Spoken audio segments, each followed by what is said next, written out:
Oh, hello, Kai. Yeah, that's my thing. You don't know No, about the owl but for a it just took me hound? off It's the guard. Took me off foxhound, guard. baby. No, I liked You're it. I right. You're liked right. it. You're right. It's the boy foxhound here with Eastern Media GG Kaiser What up? from. Help me remember where you're from again. I want to Starts hear. with I a want to say W. it's the Cheese Town. It is, well, Cheese State, not the Cheese town, State. but Mhm. yeah, Wisconsin. That's where we come from, right next to Chicago. Mm, Yeah, is honestly, if you asked me to put Wisconsin on a map, I mm, would be like over. Basically like a pin the tail on the donkey next mm. to like Michigan or something like that. Yeah, it's slightly to the left of the Michigan, slightly to the Okay. left. All right, Exactly. tell us about yourself, Kai. Some of the people don't know what you're all Mm. about, and some people do know a lot of what you're about, but still don't know that much about you. Yeah, so again, my name is Kaiser. I'm a professional Tekken player for Eastern Media GG, which is like a streaming sort of like community that has gone together, and they've been really, really supportive of me.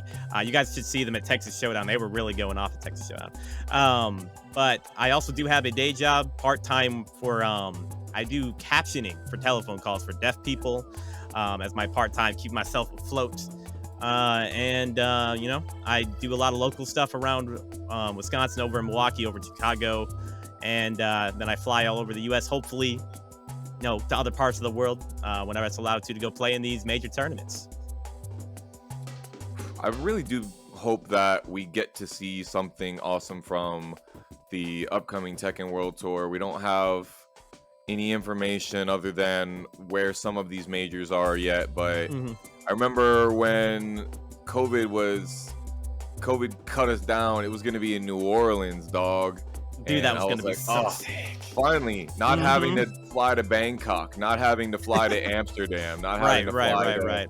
Thailand. It's like, oh man, Unfortunate. this was it. I had my wife on board and everything because Hmm. she likes jazz and stuff like that, and it was like, Nice. oh man, and then it just all went like, so I really hope they come back to the New Orleans idea, I hope so. or Something in I America. Mhm. yeah, well, yeah, and I agree with that because like they have had their times to be able Mm. to do it in other places, and I'm not saying, all right, guys, back to America forever now, but like we got excited to be able to do what we want to do in America and not Right. have to spend thousands of dollars on travel. Everybody was spending thousands of dollars in travel to go to Bangkok. Mhm. Not everybody was spending thousands of dollars to get to Amsterdam. The EU Yeah, players had yeah. to spend theoretically less money, but like America, like I think everybody should get a chance, right, Mhm. to be able to have a lesser financial experience for things like that. Right. It was our turn. And Exactly. it was taken away. It was really unfortunate. I was really excited for it. Hmm. Yeah, and I remember when the Bangkok one got posted. I looked up flight costs and hotel costs, Right bro. away. I was Hmm. like, this is really not that expensive, You can totally do and this. it didn't happen Mm. because I'm not insane, Right, or right. I was less involved in the scene then. But even then, I still really wanted to go, and Mm. hopefully that pans out for us, and hopefully you end up going there with a finals position. That would be But by the great. way, Yeah. when you play Mm. Tekken Mm. and you play the game, you Mhm. play a character that not a lot of people really use in the competitive scene, kind of like Mhm. how Rangchu was able to win TWT with Panda. I would Mm. love to see a TWT first place Lucky Chloe. Can you tell me why it is that you pick Chloe, and what has kept you sticking with that character? Have you ever wavered between the the character crisis, Mhm. Mhm. and how does that character choice continue to persist with you? Yeah, so I actually get this question a lot in my stream as well. And as far as the initial reason that I picked Chloe, was literally just that I liked her headphones. I thought they were tight, and I'm like, all right, let's do this. And again, I basically started in Tekken 7. I played a little bit beforehand, like Tekken Revolution. But after getting to know how the game is actually played and all that stuff, I stuck with Chloe because I just think that she has some very underrated tools. She's really interesting, a unique character, and I can play her uniquely. And for me, that's also the reason that no matter, I have had times where I'm like, you know what, maybe I should pick up a D, maybe I should join Top Row Gaming, maybe I Mm, should do DLC. But every time I ever attempted or even thought about it, immediately is like, is it really worth it though? Like, I don't think I would have the same amount of joy, the same amount of like, what's the word I'm looking for? satisfaction. Satisfaction. Yes, that is the word. Mm, And it's just isn't worth it. And I've been able to, the more and more that I play, the more I realize that I can win with Lucky Chloe. Even if they pick a character that is considered a bad matchup for her in a first to two setting, I believe that I can win every time versus anyone. It's just a matter of me being a little bit more patient because I do be throwing back sway blows. A lot of them are really like reactions or reads, but some of them also are just me like either panicking or getting too hype in the moment. I quite often am having too much fun as my problem. And I just go poo, poo, poo, over and over again. And that's what happened with the Farzine match, why a lot of people were like, dude, you're obviously, you shouldn't have won that match. It was no, no, no. A lot of that was calculated, but I was having a great time to the point of, being a fool, acting the fool. And it worked out that time. But if I'm trying to beat Arslan, Ash, Anakin, all these people consistently, I need to be able to rein the beast in a little bit, which is something I was able to start doing, I felt, just like yesterday, was it? Or 2 days ago for the ICFC exhibition. I felt like I was really doing a great job. I finally beat one of my bracket demons, Bin Shang, and his what's that character's name? I am terrible with character names. It's the Lars. I've never beaten his Lars one time in over 2 years that we played, a especially in game or a bracket. Yeah, set, you a mean? game, not I've even a been game. there, bro. I've Yeah, been there. you've been there, yeah. And I finally, not only did I take a game, I won, and we had to beat Arslan Ash and also Bin Shang. Me and Joe Crush. Joe Crush managed to somehow beat out Arslan Ash, and then I took out Bin Shang. That was one of the tightest moments for me in Tekken, even if it was just online. It was sick. It felt really good. Yeah.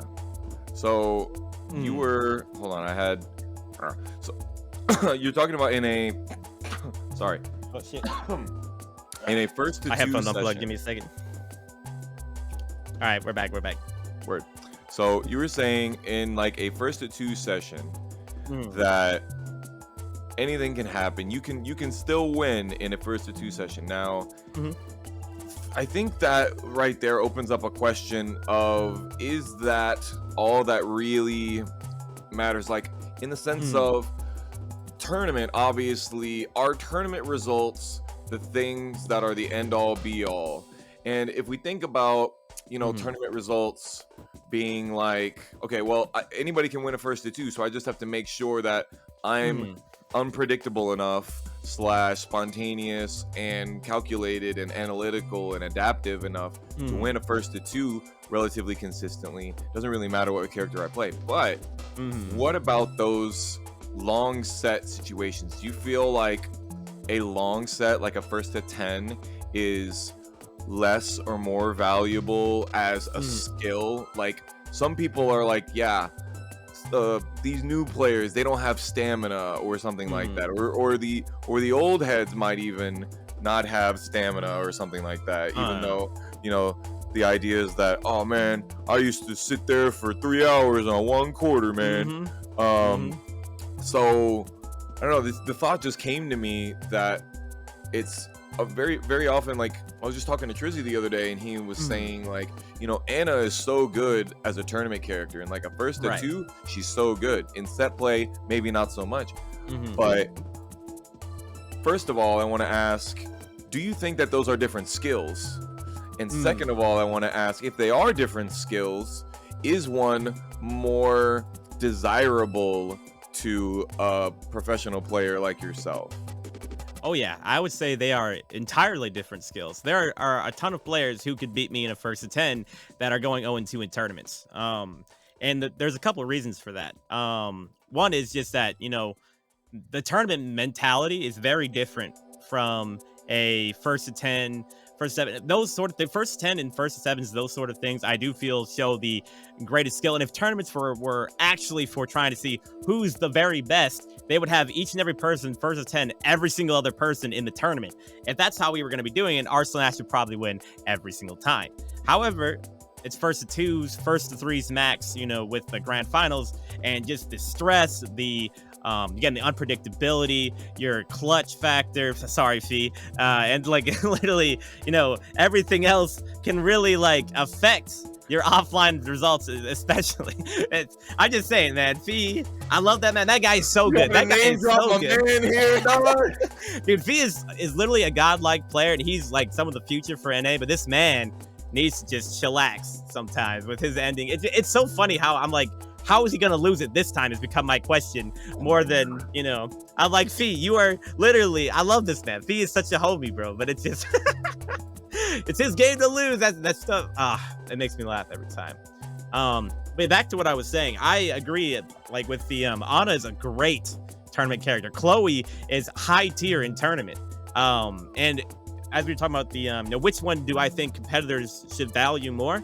Obviously, the first of 2, because that's where the money, that's where the fame, that's where the clout, everything comes from winning tournaments. So what if you first attend Arsenal Ash? Arsenal Ash is over your first place at Combo Breaker, you're 215th at Combo Breaker. Even if you did do that to him, no one's going to care. Literally, no one is going to care. And that's just sort of how it is. That's why I always practice for tournament settings rather than doing really long sets. I have a first to 100 thing people can do in my stream, like they can redeem points for that, but that's not what I'm doing to actually get better. To play in tournament, to win those first to 2s, that's what really matters. That's where everything that everyone wants is what I would say. Okay, now a follow-up question. I know I had a whole bunch of questions that I sent you before, but now I don't even feel like using them anymore. Because now, as an event organizer, as a member of the community that tries to create the events that people want to see, is the first to 2 the thing that we should be basing everything off of? Now, I preface this by saying, of course,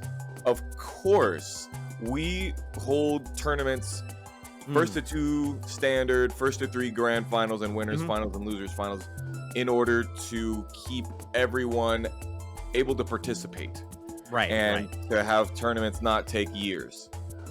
But first to 5 exhibitions, first to 10 exhibitions.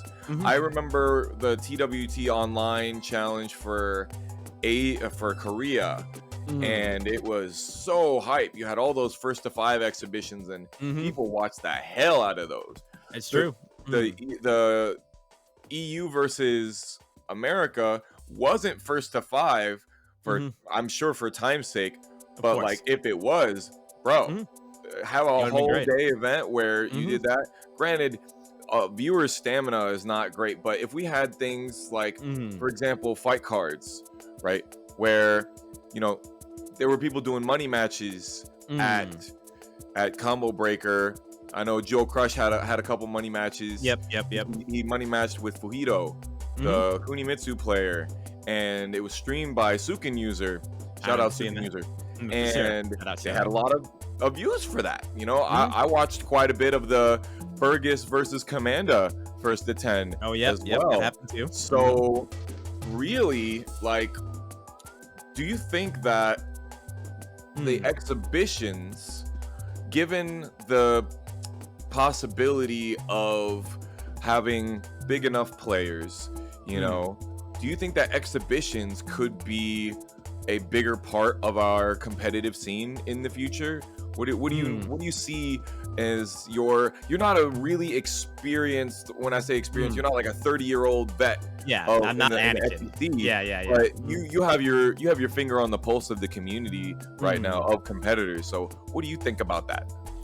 So I actually have quite the opinion on that. What I would mainly say is I do think exhibitions and stuff are great, and we should have them. Especially having the hype people, invitationals. My only issue is that I come from a place of like Counter-Strike, these other FPS games, or like Dota and all that stuff, and I don't like, because their tournaments that they have basically are exhibitions. You only get 2 people who get make it through the whole losers side run, whatever, and they get their little spot in those exhibitions, and then they get to play. If you're in that little circle, that's great. That's a really truly wonderful thing. However, like in my case, for if they had done that at CEO, I would not have been there. I would not have played, and I would like the fighting game community to keep what's so special about it, which is that anyone and everyone can play. I know there was a lot of people that were upset they weren't part of the 10v10 for the NA versus EU, and there was definitely, some heat there. And it's like, well, how do we decide? There's a lot of like things that I don't like about the exhibition style of things. While there definitely are benefits, people do want to watch it, and I think that having them as a sideshow is where they should stay. Not be a, hey, this is where everyone is actually, this is who's the best players in the world is from these exhibitions, because that's not. I don't want us to go down that route. I don't want fighting games. The reason I chose that over Counter-Strike was because of that difference, because I could actually play against the pro players, which I knew that even when I was playing Counter-Strike, I was one of the best of the best. The problem is I have 4 other people on my team with me, and we have to go through all these fucking hoops, rings, and trials and all this just to even have a chance to play them, where for Tekken, right away, CEO, oh yeah, just go through winners. You can play them immediately. You can have your name overnight, change from a nobody to a hero. And that's what I want Tekken to say. That's what I want the fighting game mainly still to be. I had quite the opinion. That's how I feel about it. Yeah. Yeah. So one of the things that we really like to do is let people know what the journey is like. You mentioned earlier that you first of all got started with Tekken Revolution, but I heard you just say that you used to be in Counter-Strike. Can you explain? Because really, if you tell me your first Tekken was Tekken Revolution, and you're doing things like what you've been doing recently, knocking out Farzine, being in the EUSA EU exhibition, being chosen for that team, beating Bin Chang's Lars, not an easy feat. No, sir. I've seen it time and time again how that can destroy the steelest of steel toe boots. Those ankles, he will tap you quick. Right. But I just gotta believe that you had to have some sort of really competitive training in the past to be able to get where you are now in the legacy fighting game that is the Tekken series. So you say Counter-Strike, was that what set you up? Was this your first fighting game that you competitively entered?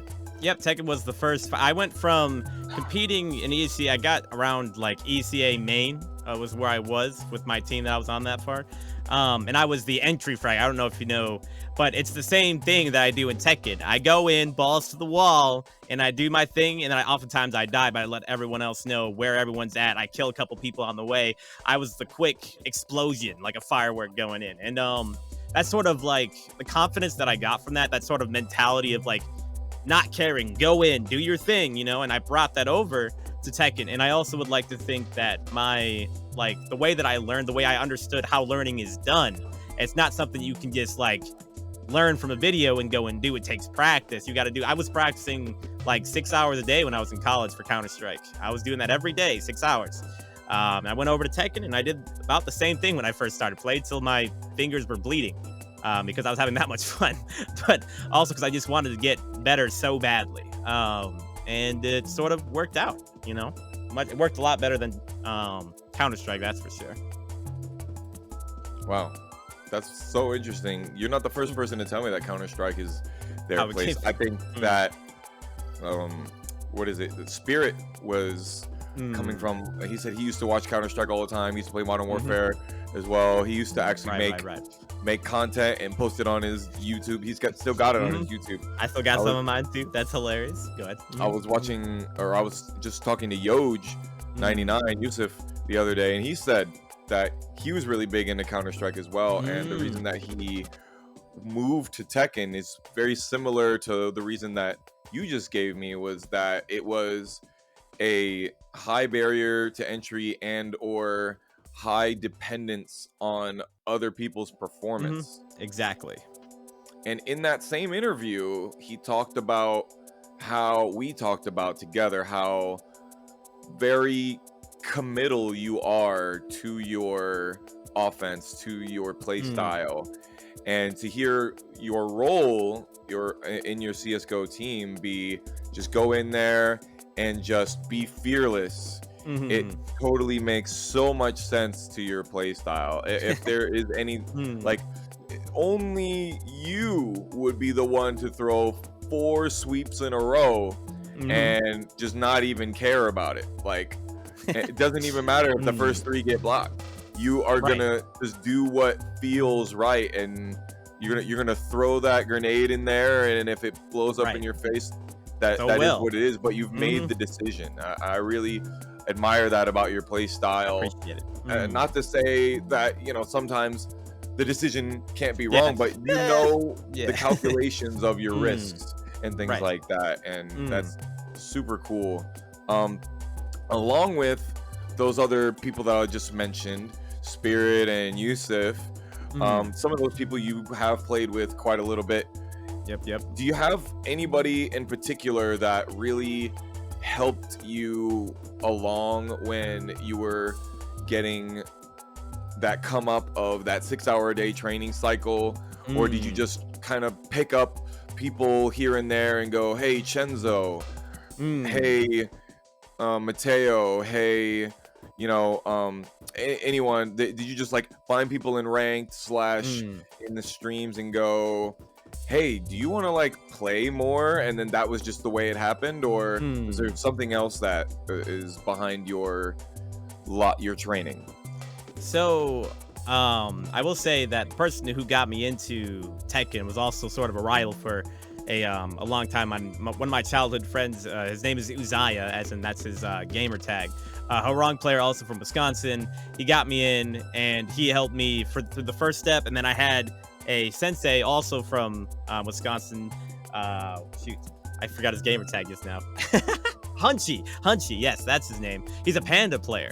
And he's the one that first taught me how to punish. I'm like, wait, you can punish things in this game? He's like, yeah. No. And that's sort of how I like started. And then from there, though, I didn't have any real training partners besides, I guess, Bucket Hats. You might have heard of him Yes. before. He also was one of my training partners when we were both very bad at this game. Like green ranks, we were going. He was playing Eliza back then. But I feel like the thing, yeah, Gormless, bro. But the thing that really like leveled me up was going to these offline events. People think of me as like a guy that came out of nowhere after COVID, but I was playing back 2018, 2019. I went to Common Breaker 2019. I went to Frosty Fostings 2019. I was going to Chicago locals every like 2 weeks with my brother. And those offline events, especially the major events, something I've always told people is that every time I went to a major event, even to this day, every time I go, after I come back, I'm leveled up. I'm on another level. And it's just sort of how that worked, which is why I always say if you're really trying to get good at this game, don't go and try to like go and be in the mountains, going and like training. That's not how it works. People are like, oh, but Arslan Acid, his mountain was full of god, like literally gods over there. Like he wasn't actually up in a mountain. He had everyone there. You got to go to these events, get that experience, especially tournaments, because another thing about tournaments is the nerves. Everyone talks about how nervous they are. I was the worst case of nerves. One of the reasons that I need to go to tournaments to get better was because I would literally throw up. I couldn't eat anything. I couldn't drink anything. I was that nervous. Back at Common Breaker 2019, the only thing I ate for 3 days was Culver's vanilla custard. That's all I had for 3 days, bro, because that's all I could eat. Everything else couldn't go down. That's how nervous I used to be. That is the exact opposite of how I am now, because I've gone to all these events. I've been part of these exhibitions. I've had pro players, come and talk to me, help me, guide me through stuff. Joey Fury in particular, I feel like whenever I go to a major tournament, right before I go and do his Metafy, check him out on Metafy, and I'm like, all right, let me get some coaching. He's helped me with the 3-4, just my timing stuff. Like, make sure to use all the resources you can, go to every offline event you can, because that's the reason that I was able to quickly, in Tekken terms, quickly get to the point where I am now. I'm still not the best player, but I am competing at the top. I can beat anyone. I just don't have the highest odds, is how I would personally describe myself. On max tier list, we're an A. We're an A rank. Maybe S rank by next year. Maybe. Mm. I want to ask you a question about something you said, but I I will Mm, respect the mm, teacher student confidentiality of your training that you mm. had with Joey. I might ask you when we're out of this interview Okay. for Fair, for fair. the for Mm. just I heard you say two things real quick there, and I'm like, I wonder what. But Mm. so you've had lots of experience now. You Mm. said you've been doing offline events for a while Mm. now. And by the way, sorry I couldn't make it out to Chicago, but I'm hoping to Unfortunately, I make it was to sad. Frosty. I'm trying to make it to everything that I can. You already know. Right, you're gonna be Um, at CEO, right? you already know. There's Yeah. Okay. no Good. chance. That's my alma Okay. mater, baby. Okay. Okay. I've been hitting CEOs for almost a Mm-hmm. decade now, Okay. right? Mm. The slimy bikini man will strike again. I can't wait. I can't wait. I'll look forward to it. Yeah. Mhm. So when you go to these events, Mhm. they're obviously your goal is to go and play as many people as possible, but also you hope that you play the most seasoned and Mhm. experienced and competitive players possible and prove that you have the ability to Mm. overcome those obstacles. Who are your bracket demons? I know you Mm. mentioned Ben Chang. He doesn't Yep. Yep. come to a lot of offline events. I don't Nope. think I've seen him at an offline event. I don't think I have either. Just online is where I fought him a lot. But I Yeah. also want to say I actually disagree a little bit with your statement about the whole wanting to play everyone as much as you can. So I agree a little bit, but I disagree with that a little bit. But first off, I'll talk about my bracket demons because I do. Ben Cheng is a bracket demon of mine. Joey Fury is the biggest bracket demon. I have almost beaten him 3 or 4 times, but I still have yet to, over 2 years of me playing him, I have yet to beat him outside of a 1st-to-1 exhibition. I don't count that. Mm. First to twos, I have yet to beat him, even though I should have so many times. And then Cuddlecore is the third one. I've only played her 2 or 3 times, but every time I got my butt absolutely crushed. So, the next time I fight her, I'm really hoping to play a little bit more clean. I think that's my key to it. But yeah, those are the three that I probably have the worst win-loss ratio out of anyone in the scene. 100%. True. Mm. Yeah, those are certainly huge names, right? They could be Mhm. on anybody's list of bracket demons, no matter the standing in North America. What about people that you're aware of Mm. that maybe you have the eye on and say, because I think maybe the Kaiser-esque person, the person Mm. that seems like, you know, other people might say they came out of nowhere, but you're like, bro, I've been following this dude forever, Mm. and he's godlike, or she's godlike, or they're godlike. Right, right. What do you have a person that is like that for you, where you're like, Mm. oh man, people really need to be looking at this person, and Mm. you might want to give him some shine here. Yeah. I have a couple, but the main one that has been part of my stream for a while, I've done first to threes and I've lost to this person. And I finally met them for the first time in Combo Breaker, is the one Asian. He managed to beat Mm. Justin Iglesias to make it out winner's side of his pool. I think did he beat another EU person after that? His Gigas is crazy. He's really, really good. And I was like, damn, this guy is like, I don't think most people know who he is. He's going off right now. And the other person that I would say is underrated, but like not sort of really is shoot. I was gonna say, what dude? I mean, we both know this. Yoshimitsu player. How am I so bad with names? Yoshimitsu player got second place at the Texas Showdown.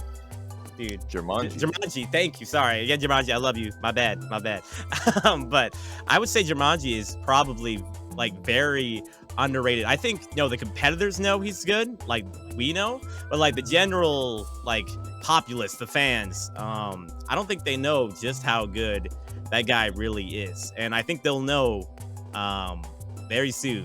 Very soon is what I think. Mm-hmm. Yeah. So real quick, Mm. can you maybe expand upon what you feel about like you said, the one Asian, he's really good. Mm. Jumanji, he's really good. Can you expand upon what about them makes it really Mm. good? Like, I know it's very difficult to say what makes Mm. certain people good, because a lot of people just have that little je ne sais quoi, that kind of, Yeah, I don't know yeah. what makes him so good, but he's so good. But I feel Mm. like you have play these people enough that you Mm. realize like the things that stump you when you play them. Yeah, so for one Asian, I would say that he has a really good like timing thing. I have to really mix up his timing. I can't just run and do my my wall running mix up versus him. He will stop that. He has really good like punishment, of course. I mean, Gigas is just good at punishing in general, but he's a master of it. Yeah, it's just really, really well played. I usually don't have trouble with Gigas. I've had a lot of Gigas practice. We have like 4 Gigases in Wisconsin. But there's something that he's doing where it's like it's tricking me up. It's making me like, oh, I had a second guess, and second guessing is the last thing you want to do in Tekken, and that has killed me. You know, we're really close whenever we play. I feel like it's usually I have first to threes on my stream, and it's usually 2-3 one way or the other. You know, it's really close. I think that if he just keeps going to these offline events, he might be someone to really keep an eye on. And as far as like Jumanji, the man is just a calculating demon.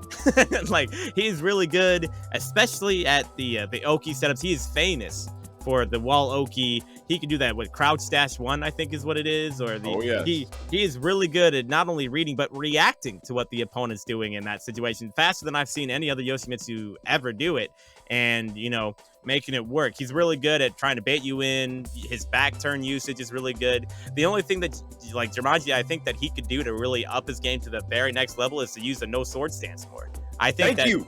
Yeah. Thank you, Kai. Yeah. Tell him. Tell him.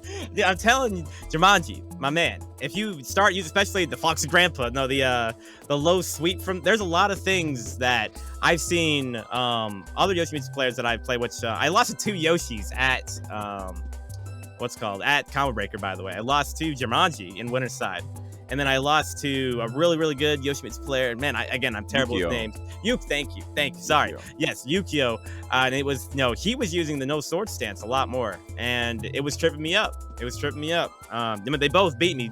But, I think that'll be like Jumanji's final form. In his words, the Kingdom Hearts literally final form for him right there is if he starts really like making the use of every tool Yoshi has. He's a master of everything outside of that stance, I feel like. I think that'll be his little last little push to greatness is how I see it anyway. Yeah. I noticed him use it one time in the Combo Breaker stream sets. I don't remember which set it was, but I noticed I was like, whoa. And he didn't just immediately flash like a lot of that extra thing, yeah. Like a lot of Yoshis will do. They'll feel like the no sword stance is just for that extra flash range that causes punishment.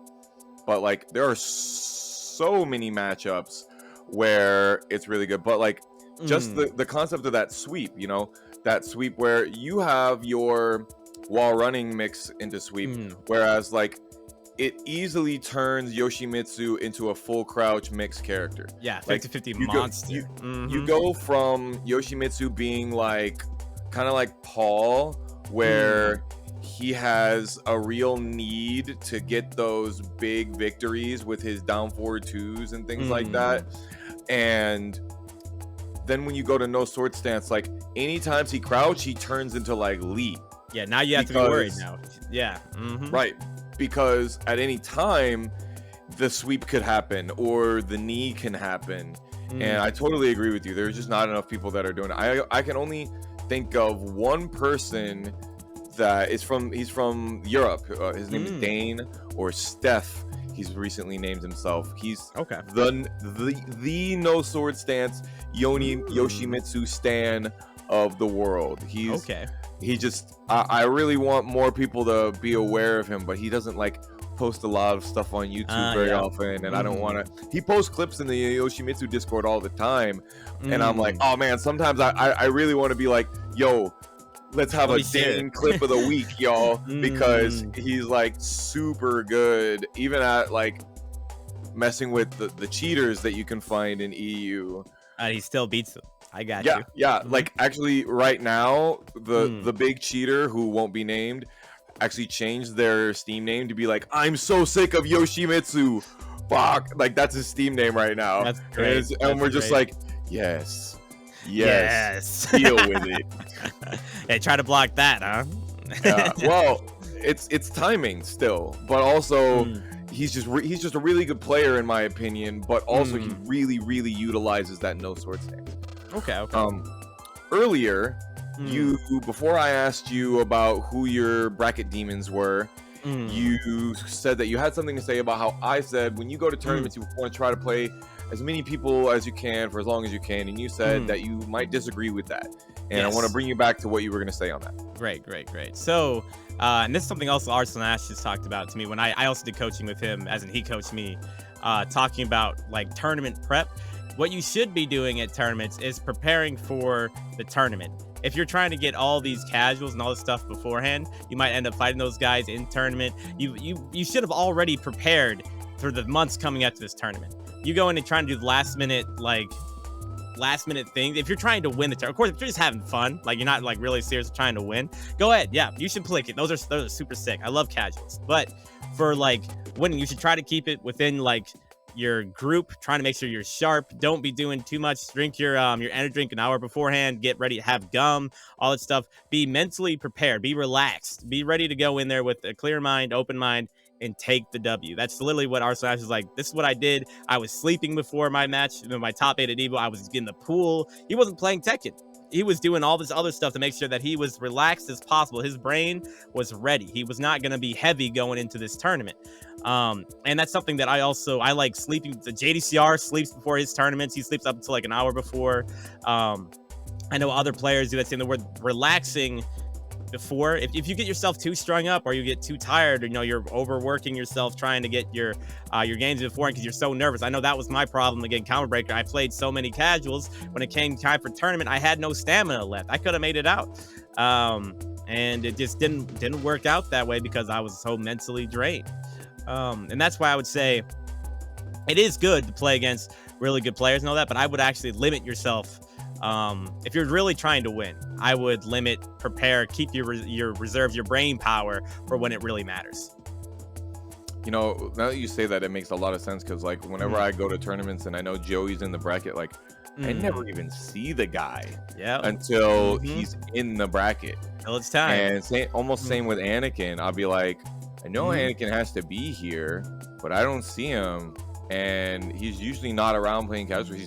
He just pops up out of nowhere when it's time for his bracket. Yeah, seems to be the strat, and I'm starting to follow it myself. So that makes sense. I might have to, but see, the thing with me though is I want those casuals so badly. I want them like when I go. You go to these tournaments and you're like, oh my gosh, there's so much time now. I can do everything. I can play everyone. And then by the time the day is over, you're like, wow, I only played like 4 or 5 people. No, I need to play more. Yep. Yeah. Again, after your pool, go ahead. And if you're not really like taking it super seriously, like you have a commentary or something coming up, then yeah, I would say that's definitely the fun. That's one of the best parts about these offline major tournaments is that you get to play everyone and all that stuff. But again, if you're trying to take this game as seriously as Arsenal Ash, Joey, if you're Anakin, and now myself trying to make it, you have to let yourself be at your best condition. You can't ruin that. You can't ruin your chances by even 1%. You just can't. Otherwise you're throwing. It's basically what it is. Unfortunately, I didn't even think about how casuals made my commentary better. Like actually, when I went to KIT, I played American Whack Dash in casuals, and he beat me like 28 games in a row with his Katarina, and I was like, God, I'm so awful. And then the next day, he's like beating Gray and popping off on stream, and I was like, oh wait, never mind.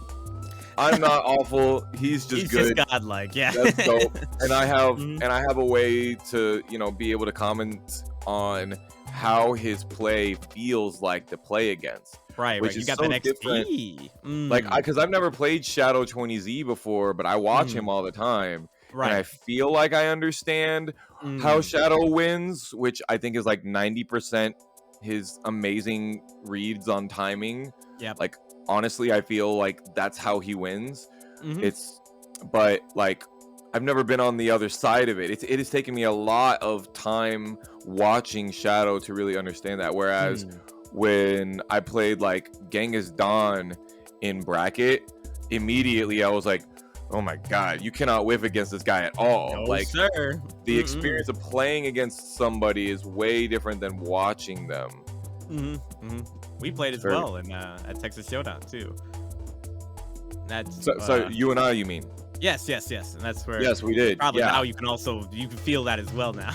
Oh yes. I Mhm. never used to really think that you were super aggressive when I watched you or something like that. But Mhm. like playing against you, I'm like, oh my God, I can't get off the ground. Yep. Like it is oppressive. It is Yep. rough. And then Mm. when I try to put on the gas myself, you're just like, this is where you're gonna pull back and or put Mhm. on the turbo and yeah, you That's know? right. Back swing. Yeah. Yeah. Mhm. But yeah, it was very different playing you. Constant Um, pressure. Mhm. so you kind of talked about what your pregame rituals are, Hmm. and we've talked about your journey to get where you are and to be on the Eastern Media GG streaming team. Mhm. Um, it feels like you have just your head on so straight, like you're Mm. so almost cool headed, like you're not like victim of ritual or shadow No, 20z no. cool headed in that sense, where like those dudes could probably get shot in the leg and they'd be Yeah. like, Yeah, they take they me to wouldn't the care. hospital Exactly. after this set. Like Mm. but like it feels like you really have your mental figured out Mm. about the game. Is there any one thing that you really cling to when you are, or maybe one thing that you struggled with for a while, that just something one day just kind of like, man, it clicked? Like a lot of times people like me, we're stuck somewhere and we know that there's just one thing that if we could just get it, we can make it to that next level. And people, people be saying that all the time. They're like, man, I know I feel that I'm close. If I get, there's just one thing that I need to figure out. Did that ever, did that happen to you? And can you share what it is that you had an epiphany on? So I definitely have had places where I've like felt like I'm struggling, but like I think the big key to my mental strength is I make year-long and two-year-long plans. That's what I've been doing since I've been like 12. And when I first started Tekken, I told my boy Zaya, he didn't believe me. I'm like, in 2 years, I'm gonna be up there on that stage over there at Combo Breaker. And lo and behold, I mean, COVID made it an extra year. That's what I did. That's exactly I do. I tell myself I'm gonna do that. I give myself a lot of time, and then I go and do it. If I fail, do this, I'm like, it's fine. I got another year still. I got another half to be able to, catch up to my plan. That's where right now my 2-year plan is to make that S rank. I'm gonna be in Japan playing with the best. In 2 years, I'm gonna be up where, considered like one of the highest level players in the game. That's my current, path. And I'm trying to make it as like loose as possible, but the end goal is solid. This is where I need to be in these 2 years. For my Japanese, I told myself I need to be like, when I'm in Japan, I need to make sure that I get to the thing where I'm actually fluent in that 1 year. I've been doing it. I've been studying for 3 years. I told myself that as soon as I get there, I'm going to finish it up, get that thing done. That's how I always view things, as like a general bubble. All the small stuff on the way there, if I have a little bump, that's cool. I got another, 2 more years to like keep driving. I can get it eventually. I'll get there. And the main thing is that the life training, everything that I do is a marathon. It ain't no sprint. So what if I'm getting stuck on this one character? I just got to deal with it every day, and eventually it'll go away. That's just chipping and mining away at it. Consistency is key. And that's because I think of it that way. I don't really worry about things. I'm like, yeah, I'll get it eventually. I'll get there. It's not, I am 100% confident in my ability to be able to do anything. It's just a matter of time. That's how I view things. That is just, that's my mindset. Wow. That's very, very similar to the Jumanji statements that he gave. Like on, don't look at the finger, look at the moon, look at your growth and not look at the result. I struggle with it so much.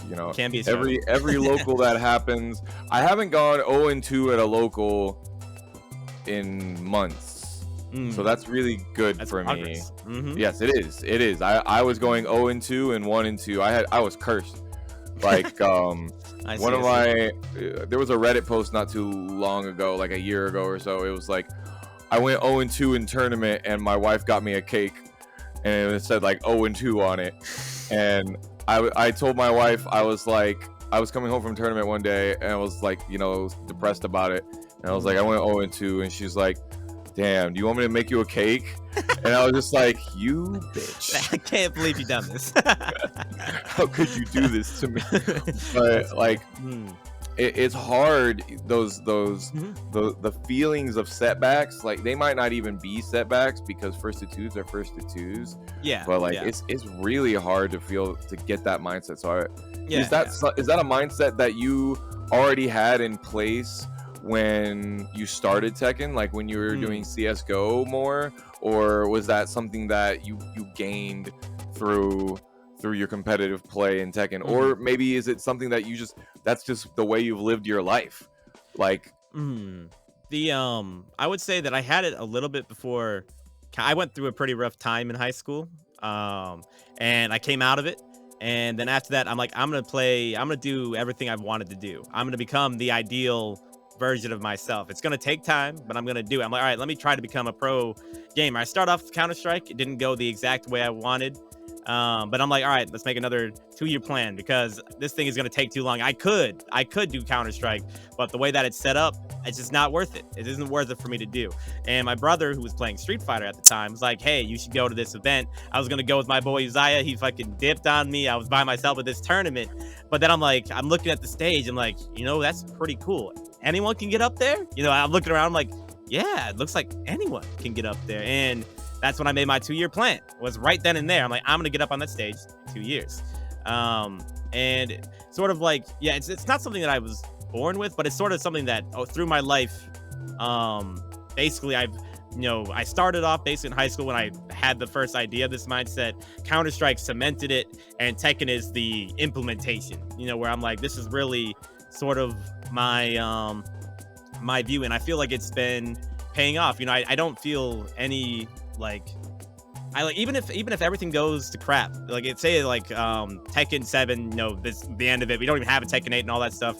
I'm not worried about my future. I'm very secure, like I'm very confident that I can do whatever I set my mind to. I'll move on to the next thing. And that not having the worry of failure, I think, is what helps me with that's why I play the way I do. That's why I'm able to do the things I do, is because the worry of failure just isn't really there.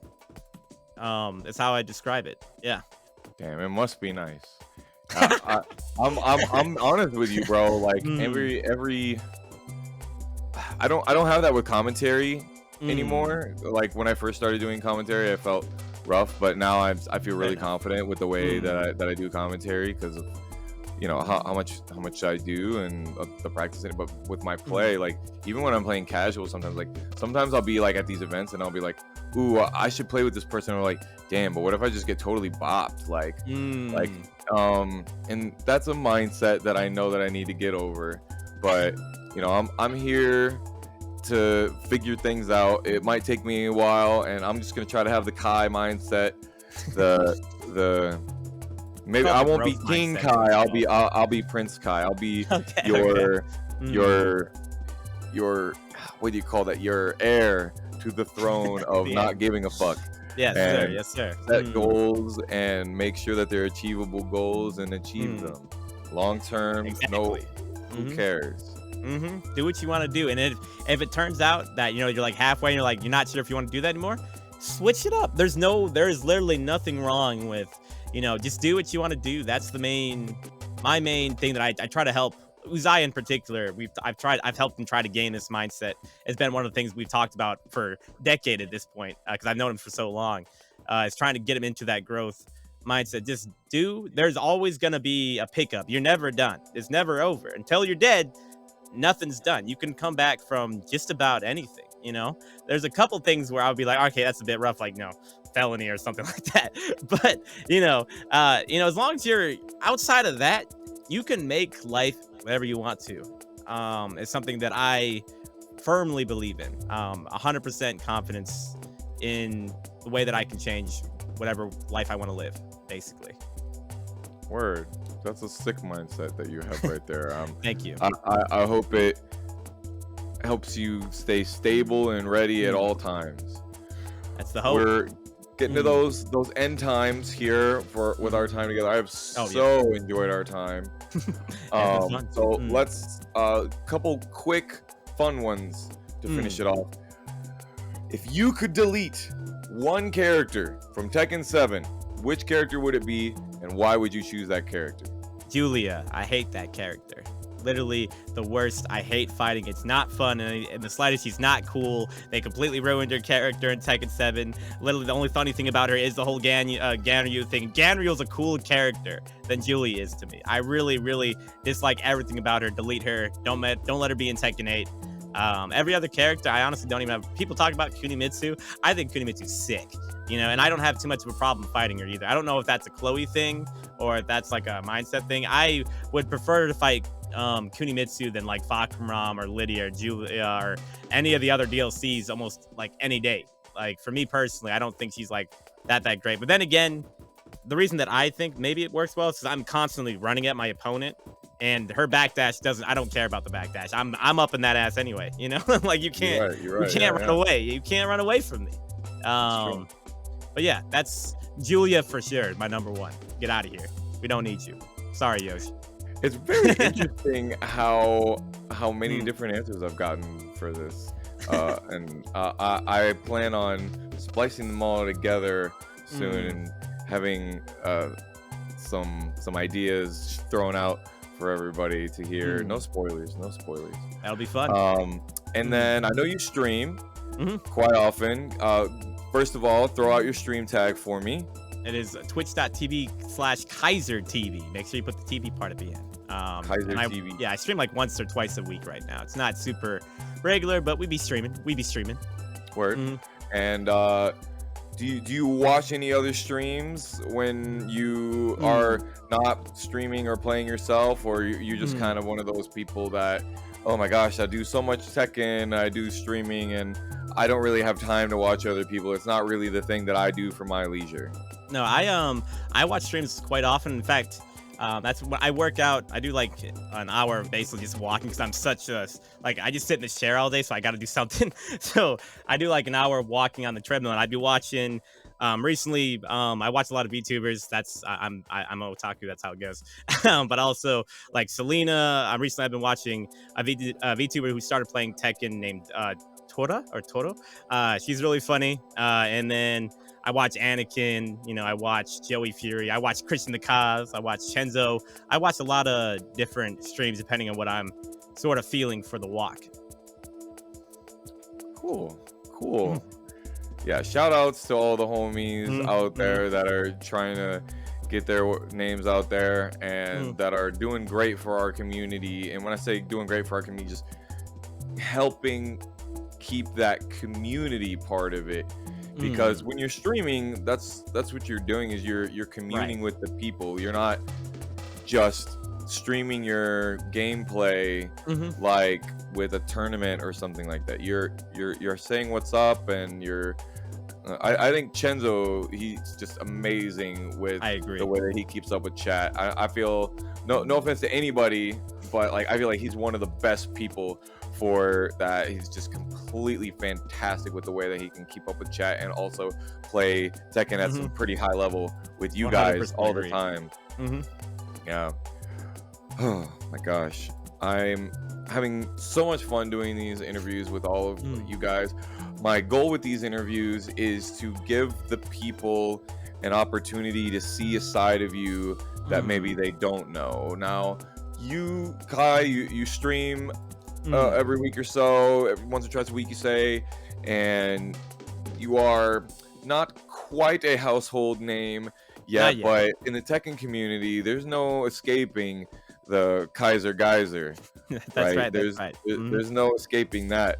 But there's little things and things about your mindset and things about your past that people don't know, and I really love to be able to hear that from you, so I have that information as a commentator, so that I can tell the people at large, but also if people are watching these interviews and or watching our events where we put these interviews, they can check that out in a long form and almost get that feeling that you and I get to have when we go out to events together, of having these conversations, because it's less scripted when we go out to the New York deli, out in the spots, and we have our heart to hearts.